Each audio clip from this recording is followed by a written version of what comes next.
Hi, it's Steve. Today we'd like to show you how to put a starter kit on your refrigerator. It's a really easy job. Let me show you how we do it. Now, to do this repair, we will need access to the back of the refrigerator. So you will have to pull it out of the cabinets, and we'll also need to disconnect the power. Now that we have access to the back of the refrigerator, we've disconnected the water line to the ice maker inlet tube. And we're going to remove the back panel next.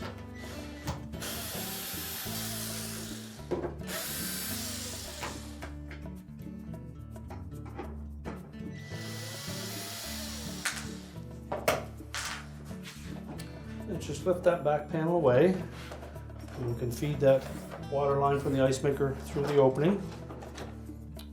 We'll just tuck it out of the way. And now we'll locate the wiring to the existing start device on that compressor. Now next we're going to remove that cover from the existing start device. Take a flat blade screwdriver. I'm just going to lift up on that spring clip. Flip that off.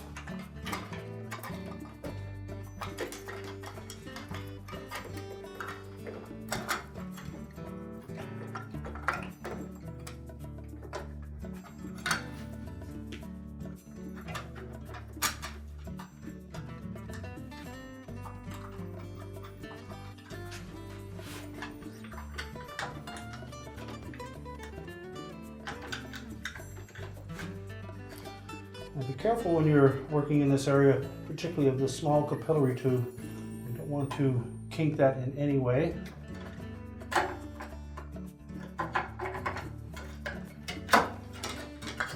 So pull that out of the way. Retrieve the old clip. Next we'll remove the overloading relay on the side of the compressor.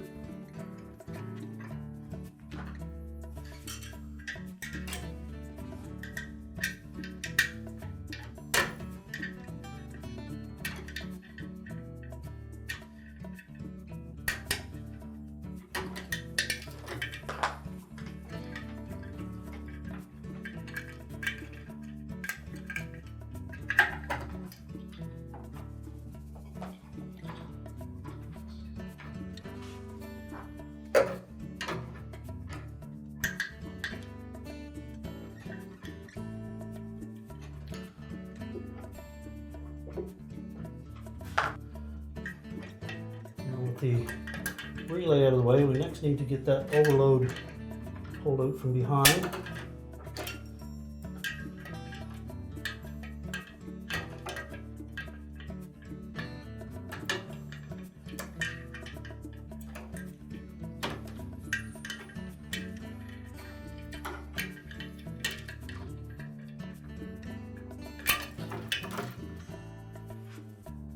Now our next step will be to pull the wire harness out that those devices connected to, and then we're just going to cut these both off.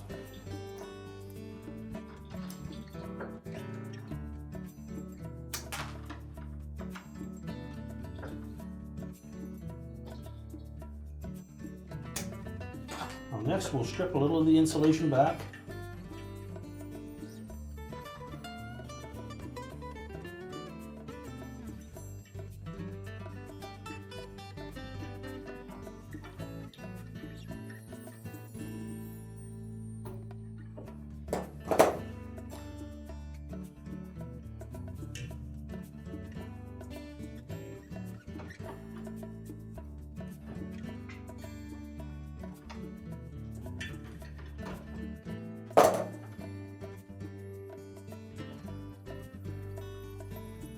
And take care that you don't cut any of the copper strands of that wire when you remove the insulation.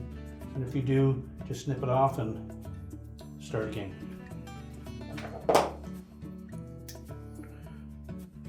Now next we'll take the butt splice connectors that are supplied with this kit, and we'll put one on each of these two wires.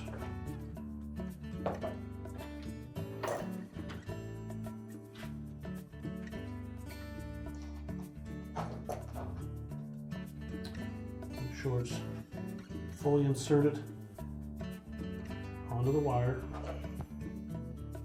and then crimp it in place.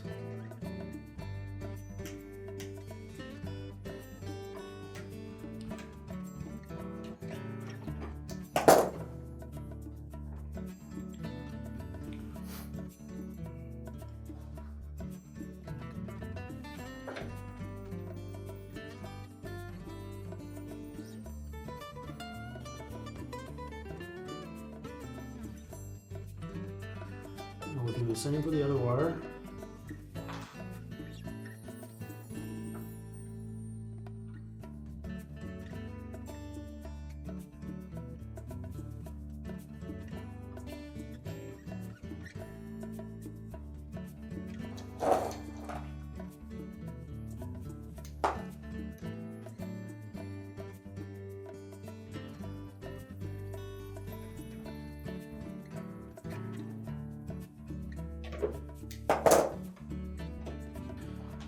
Now next we'll take the 2-wire harness adapter that came with the kit, and again we'll strip some of the insulation away from the end of the individual wires on it.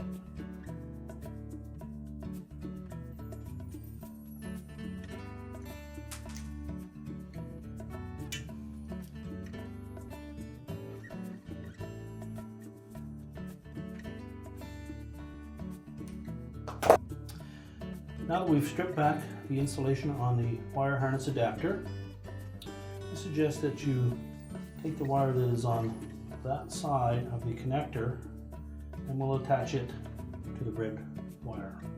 Now before we do that, we're going to slide a piece of heat shrink insulation that came with that kit over the wire first, fully insert it into that butt splice connector.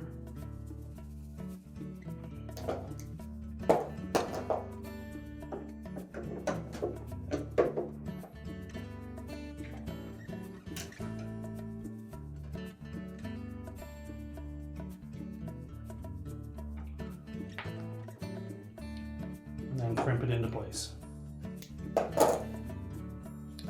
Do the same for the opposite side. Slide our heat shrink over first. Fully insert it into the butt splice connector.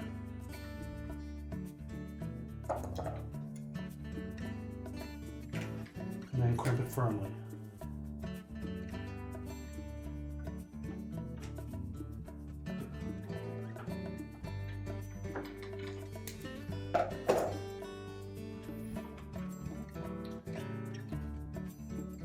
Now next we'll take a heat gun or a blow dryer and we'll shrink that tubing across those butt splice connectors.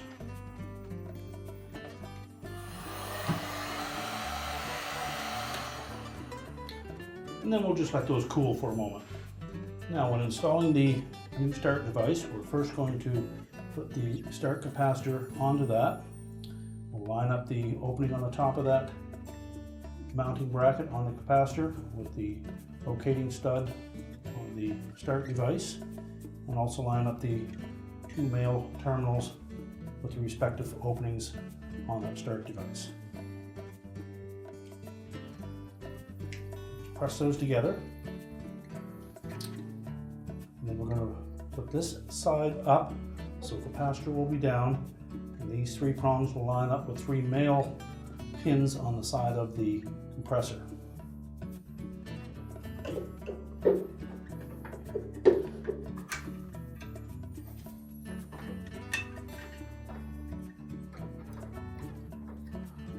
Make sure that is firmly pressed onto the side of the compressor.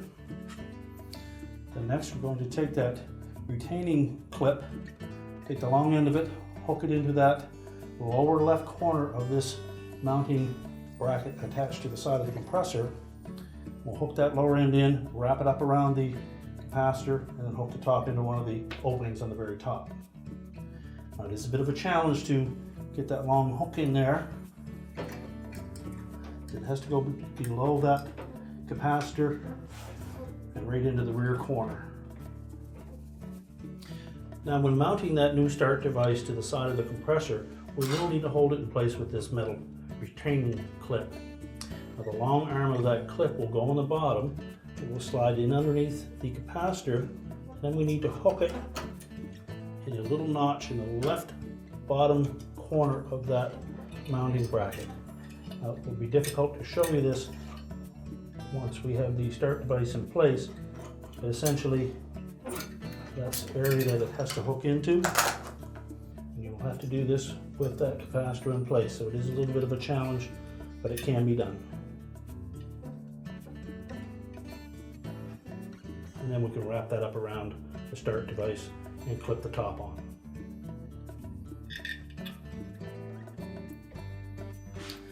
And make sure we tuck it underneath that tubing. And you may need pliers to pull that the rest of the way and fit it into one of the slotted openings on the top.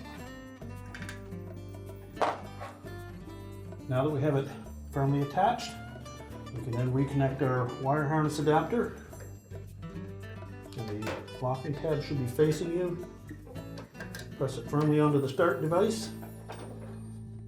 If you've moved any tubing, just be careful to manipulate that back into position so it's not bumping up against anything. Now we're ready to put the back panel on. Now, when putting the rear panel back on, if you've removed the water line to the ice maker, we'll need to feed that through that opening first. Then we'll tuck the lower edge of that back panel in across the bottom of the cabinet.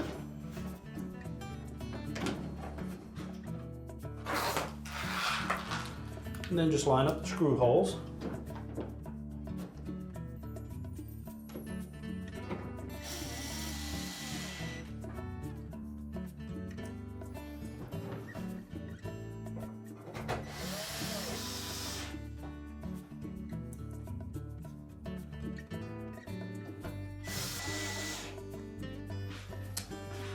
And then we'll reconnect that water line to the ice maker. Make sure we tighten that securely.